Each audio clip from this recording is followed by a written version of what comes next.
Good day. Welcome to Science 5, Quarter 2, Week 1. Our topic for this week is about human reproductive system. Ginawa ang video na to upang matulungan kayo na mas maintindihan ang ating lesson. Handa na ba kayong matuto? Let's start. You came from your parents. Chicks came from their parent chickens. This plant came from its parent plant. People, animals, and plants have something in common. Ano ang kanilang pagkakapareho? They all reproduce. Kakayahan na magparami. People, animals, and plants are all living things. Ang lahat ng may buhay ay mayroong kakayahang magparami. Ang tawag dito ay reproduction. Reproduction is the process by which organism produces more of its kind. Reproduction is an important part of life of all living things because it ensures the continuity of life. Mahalaga ang reproduction dahil sa prosesong ito ay masisiguro natin ang pagpapatuloy ng buhay ng bawat nilalang. Have you ever wondered how people multiply? Paano nga ba dumarami ang mga tao? Anong mayroon sa babae at lalaki upang maipagpatuloy nito ang salinlahi ng mga tao? Ito ang tinatawag na human reproductive system. Sa mga lalaki, ang tawag dito ay male reproductive system. Sa mga babae naman ay female reproductive system. Makikita ito sa gawing ibabang parte ng ating katawan. In our lesson, we have these objectives. Identify the parts and functions of the male reproductive system. Second, kilalanin ang bawat parts and function of the male reproductive system. Yung pangatlong objective, compare and contrast the male and female reproductive system, dapat magawa din ninyo yan. The male reproductive system. It is specifically responsible for producing sperm cells and hormones. Sperm cell is needed to fertilize an egg cell. Hormones are responsible for the development of adult male characteristics.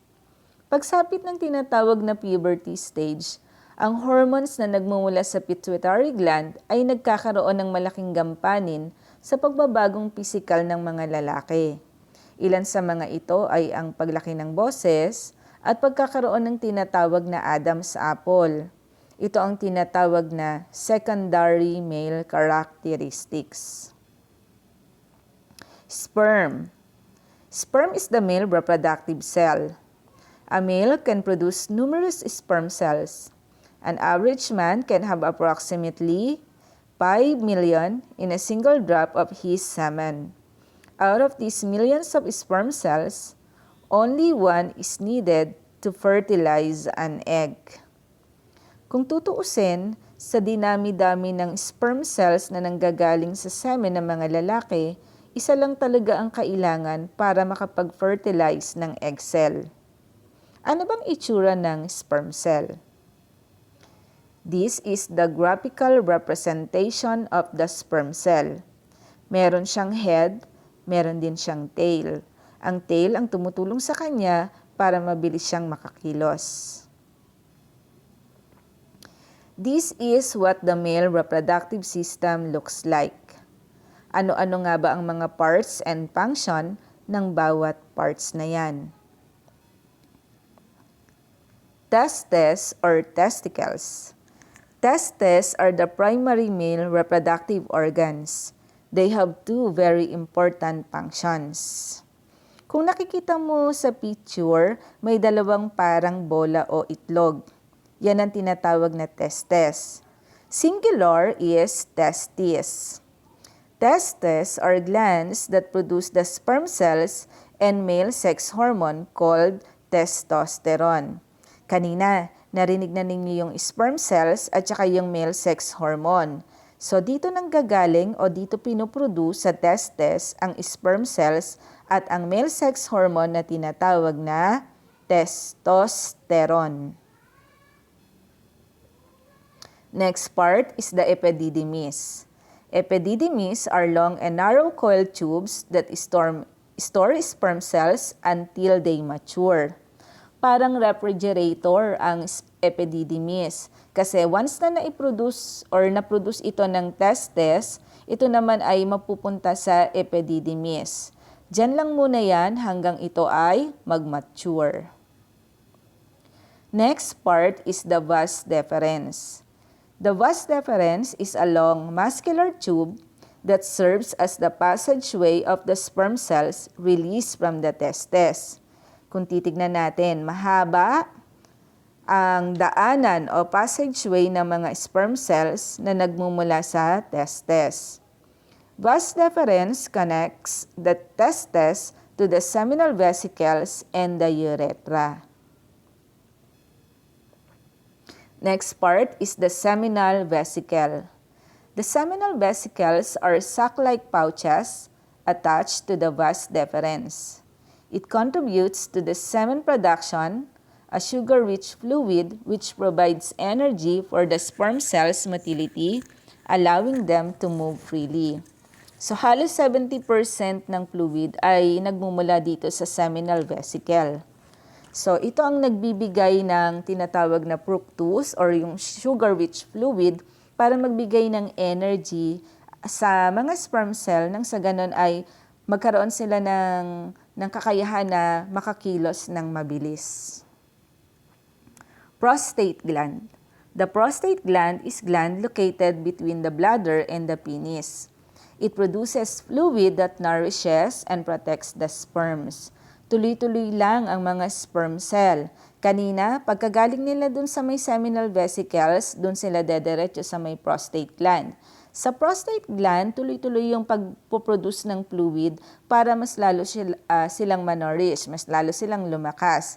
At the same time, sa prostate gland, dito nare-release yung fluid na pwedeng mag-protect sa sperm cells. Next is the urethra. The urethra in males is the passageway of both urine from the urinary bladder and semen from the glands.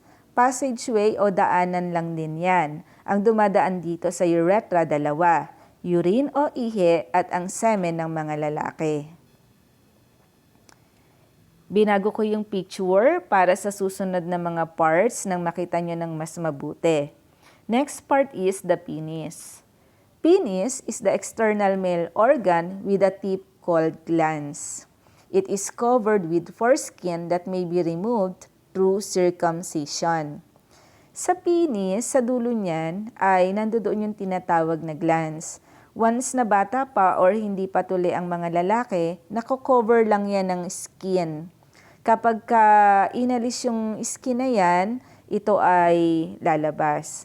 Yung pag-aalis or removal of skin from the glans is what we call circumcision. Sa Tagalog, ito yung tinatawag na pagtutuli. Next part is the scrotum. Scrotum is a pair of pouch-like sacs that contains the testes. Lalagyanan, pouch-like sacs. Sa loob ng lalagyanan na yan, nandoon ang testes. So, ang ibig sabihin nito, ang scrotum is another external part of the male reproductive system. Makikita rin natin yan. Pwedeng mahawakan. Yan yung balat na parang kulubot sa mga lalaki. It also protects and controls the testes temperature because they must be slightly cooler than the body to produce sperm cells. So, yung scrotum na yan, binabalutan niya dito nababalot ang testes. Ito ang nagiging protection at ito rin at the same time ang nagko-control sa testes temperature. Last part is the bulbourethral gland. The bulbourethral gland is also known as the Cowper's gland. It is one of the pea-sized organs found beneath the prostate gland. It is responsible for releasing fluid that flushes out foreign matters and neutralizes the acidic urine in the urethra. Dito sa may bulbourethral gland or the Cowper's gland, mas maliit siya compared doon sa may prostate gland. Sa bulbourethral gland, nagsisikret din siya ng fluid para sa daraanan ng sperm cell, alisin nito yung mga foreign material na pwedeng humarang sa dadaanan niya. There you have it, the parts and function of the male reproductive system. Naalala niyo ba sila? Isa-isahin ulit natin. So, we will going to start doon sa male external organ. What do we call to the male external organ? It's the penis. At the tip of the penis, we have the glands.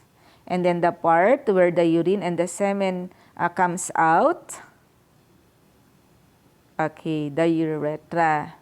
And then this is the sac-like pouch that protects the testes, the scrotum. How about the part that produces the hormone and the sperm cell? Testes. At the top of the testes is what we call the epididymis. Next to the epididymis is the long and narrow passageway for the sperm cell. We call that vas deferens. And the next one, the next part, it secretes fluid that protects the sperm cell, the prostate gland. How about the gland that secretes almost 70% of fluid that gives nourishment to the sperm cells? That is the seminal vesicle. And then the last part, which is also known as the Cowper's gland, it is the bulbourethral gland. Female reproductive system. It is specifically responsible for producing egg cells and supporting a developing baby inside the mother's womb. Egg cell. Egg cell is the female reproductive cell. This is the biggest cell in the female human body. The egg cell is only 1/10 of a millimeter, about the size of the diameter of a hair strand. This is what the egg cell looks like. Sa mga babae lang ito makikita. And this is what the female reproductive system looks like. Now, what are the parts and function of the female reproductive system? Kung i-compare natin ang female reproductive system sa male reproductive system, mas kaunti ang ating kikilalaning mga parts. First part is what we call the uterus. The uterus, also called the womb, is a hollow muscular organ that is shaped like an inverted pear. Kung babaliktarin natin yung pear, ganyan ang shape ng uterus. It is the part of the female reproductive system in which a baby grows. It is above the vagina. Sa uterus, dito lumalaki yung baby. So, dito siya lumalaki. Dito siya nag-grow. Dito siya nagde-develop. It is stretchable. Uterus receives a fertilized egg and protects the fetus while it grows and develops. The uterus contracts to push the baby out of the body during birth. It is about 7 centimeters long and 5 centimeters across at the widest point. Sa uterus, kapag na-fertilize ang egg, dito siya pupunta. So, katulad ng sinasabi ko kanina, dito siya ina-nourish, dito siya ide-develop. Pagka lalabas na ang fetus, magko-contract yung uterus. para mailabas niya yung nasa loob. Next part is the fallopian tube. The fallopian tubes, also known as uterine tubes, are tubes that stretch from the uterus to the ovaries. The fallopian tubes lead the egg from the ovary to the uterus. This is also the usual site of the fertilization of the egg cell and sperm cell. Females have 2 fallopian tubes, each connecting to an ovary to the side of the uterus. Ang fallopian tube parang parang meeting place between the sperm cell and the egg cell. Si egg cell, hihintayin niya si sperm cell sa kanilang tagpuan, which is the fallopian tube. Pagka nandoon si egg cell at natyempohan siya ni sperm cell, pwedeng ma-fertilize ang egg dito. Ovary. The ovary produces egg cells as well as the female sex hormones estrogen and progesterone. Female humans have 2 ovaries. About 70% potential egg cells are present in the ovaries of a female when she is born. Yung ovaries ng babae, ang counterpart niya sa mga lalaki ay testes. Kung merong inilalabas na reproductive cell at hormones ang lalaki, mayroon din sa babae. So, dito nagmumula ang female sex cell, which is the egg cell, at saka yung female sex hormones na tinatawag na estrogen and progesterone. Ang babae, kapag ka ito ay ipinanganak, meron na kaagad siyang 70% potential egg cells.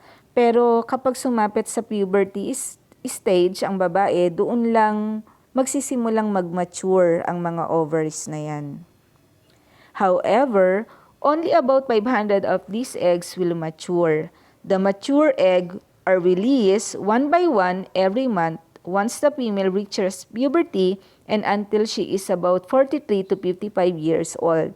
The mature egg cell leaves the ovary through the fallopian tube. So, doon sa may 70,000 egg cells, there are only 500 egg cells na pwedeng mag-mature. Once na sumapit ang babae sa puberty stage, hanggang sa bago siya mag-menopause. Yung 500 mature egg cells na yan, i-release yan isa-isa lang. So, isang egg cell lang ang pwedeng lumabas sa ovary kada buwan. Next part is the cervix.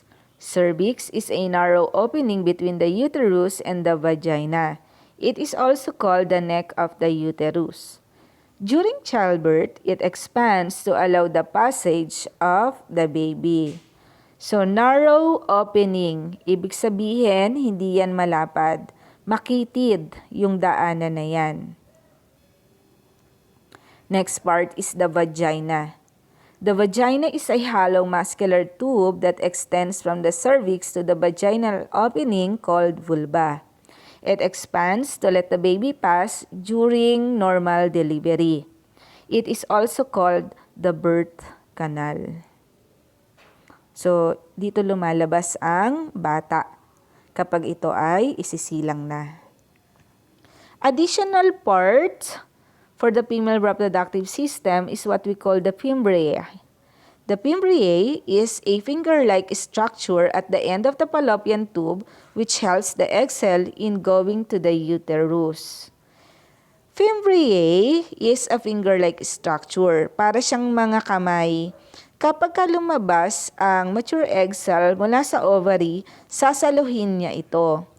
Sa fallopian tube ay may mga cilia o yung mga hair-like structure na parang winawalis naman niya yung mature egg cell para makarating ito papunta sa may uterus. So, sasaluhin ng fimbriae, tapos tutulungan ng cilia para ito ay gumulong makarating sa uterus. So, those are the parts of the female reproductive system. Let's identify them again. We have the vagina. Next to the vagina is the narrow opening, which is called the neck of the uterus. That is the cervix. Next part is where the estrogen and progesterone and the egg cell are produced. The ovary. Next is the meeting place for the egg cell and the sperm cell, the fallopian tube. Next part is what we call the womb, the uterus. And then our additional part, the finger-like structure, the fimbriae. Thank you for listening. This is Christine P. Bernabe, Teacher 3 of Bagonsilang Elementary School.